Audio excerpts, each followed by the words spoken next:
বৃহস্পতিবার দক্ষিণ চব্বিশ পরগনার গঙ্গাসাগরে জনসভা করার আগে কপিল মুনির মন্দিরে পুজো দিয়ে একটি চা চক্রে যোগদান করেন বিজেপির রাজ্য সভাপতি দিলীপ ঘোষ। সেখানে সাধারণ মানুষের সমস্যার কথা শোনেন, পাশাপাশি সেই এলাকার সমুদ্র বাঁধের অবস্থাও খতিয়ে দেখতে যান তিনি। বৃহস্পতিবার দক্ষিণ চব্বিশ পরগনার গঙ্গাসাগরে জনসভা করবেন বিজেপির রাজ্য সভাপতি দিলীপ ঘোষ।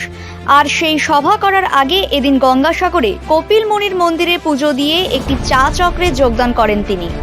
সেখানে সাধারণ মানুষের সাথে জনসংযোগও করেন, পাশাপাশি এলাকাবাসীর দীর্ঘদিনের সমস্যা এই এলাকার সমুদ্র বাঁধ।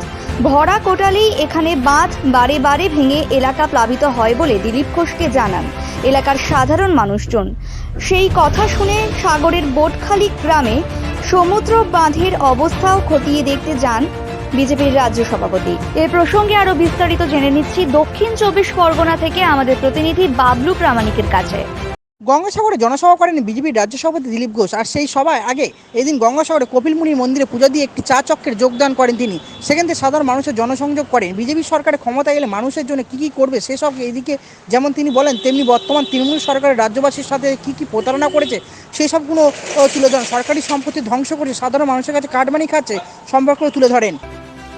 দক্ষিণ চব্বিশ পরগনা থেকে বাবলু প্রামাণিকের রিপোর্ট, দৈনন্দিন।